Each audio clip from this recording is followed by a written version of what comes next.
Hey, Trent and Jason here from Thunder Underground. It's been a while, but we're back on the video form. That's right. We've never left the podcast realm, but we took a little break. Been a few months. Yeah. So we're going to talk about Chris Adler and Lamb of God.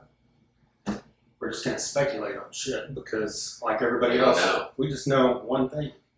This is one of those, those articles you click on, it has some definitive headline, and then you read it and you're like, this is just a bunch of bullshit. Yeah. This is what this video is going to be. Yeah, which is I just most I all should the have said that. headlines you click on. But anyways. Lamb of God is one of the biggest modern metal bands around today. And, but then you think about it, they've been around for 20 years. So 20 years it took them to change a member. Which is pretty amazing. Yes, it is. It is. So, and we all knew this was coming, really, because he hasn't been there in a year or two. Art Cruz, who is now the official drummer, has been filling in since Chris Alder had a motorcycle accident. So, the longer it went on, the more we all knew something's up. Right. So, what do you think? I don't know. I think it's obviously more to the story than he is recovering from an injury still. Because it has to be. If it was just an injury, it wouldn't kick him out. Right, especially a founding member and arguably, if not the best, one of the best drummers in metal. Definitely. Probably the best.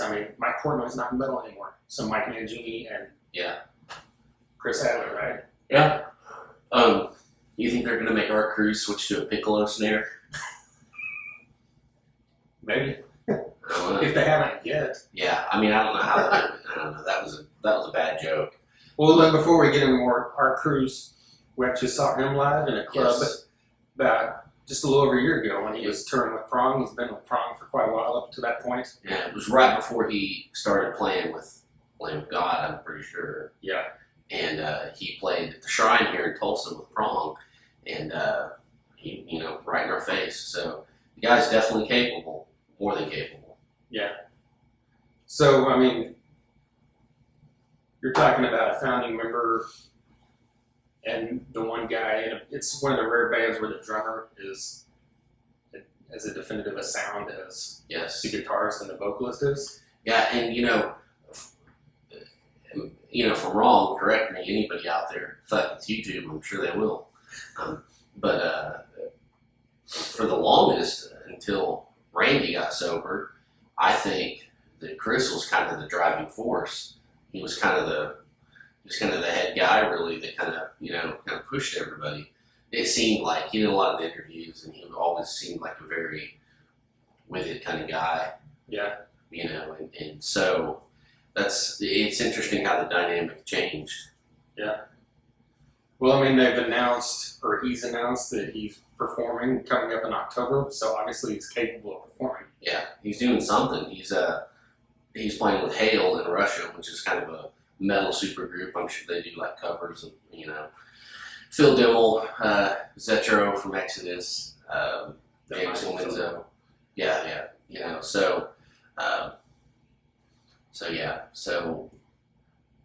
Hey, James Lomenzo, White Lion fan. I'm skipping all the other stuff. I said, did I not say that? You didn't say White Lion. I said Black Label. Who cares about that? Black Label Society, Megadeth. Pride and Glory. John Fogerty. Yeah, I saw him live with John Fogerty just about a year or two ago. Exactly. So, something's happening. There's some kind of drama. And Lamb of God released a statement that was very blanket, generic, whatever the fuck you want to call it. Interestingly enough, not to cut you off, no, go the ahead. statement, as those statements normally do, include, thank you so much for, I think it had a quick line about thanks for your time, but it wasn't anything heartfelt. Yes, with heavy hearts and amicable parting of ways. I just fucked that up. Right. But, there's none of that. So there's something going on. And I'm sure that Chris Adler I hope he releases a statement. But he's, from everything we know about him, people always talk about niceties. I assume his statement's not going to throw everybody under the bus. So it's probably not going to really explain much more than what we already know. I know, and it's none of my business. Yeah, It's the soap opera in me, I guess, wants to know. Yeah, wants to know the scoop. His brother's still in the band, obviously. So yeah, what kind of dynamic does that create between brothers? How's that going to be at Christmas time? Right. I don't know. Passing the turkey gravy, fuck you. I don't know what's going to happen. I want to know this stuff. Yeah.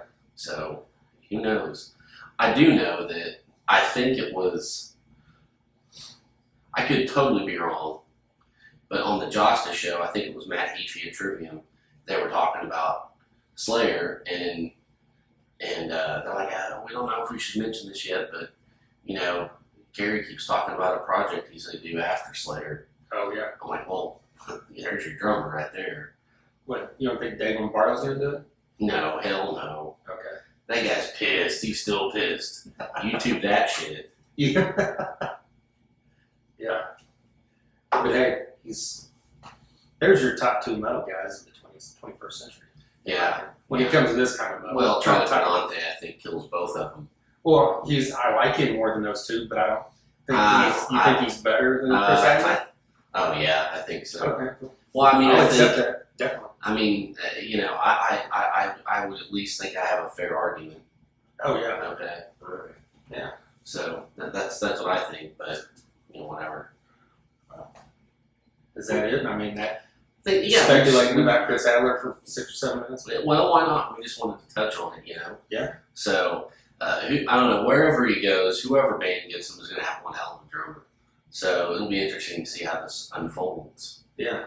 Hey, get in the comments and say if you're a Lamb of God fan, what do you think about it? Because if you look through Lamb of God's Facebook post about it, there's more positive comments than negative, but there's some negative ones in there like, well, the last album fucking sucked. Now they're really going to suck, without him and all this BS that isn't really true. But I'm here to tell you something. It will change the sound slightly. It will, but you know what? The last album did not suck. I don't believe that either, but there are people that think that. Yeah, I don't know. I don't know. Whoever says that must have their ears fucked by sloth, because that is not the case. And I really loved the Burn the Priest record they did. Yeah. That was fucking awesome. Definitely.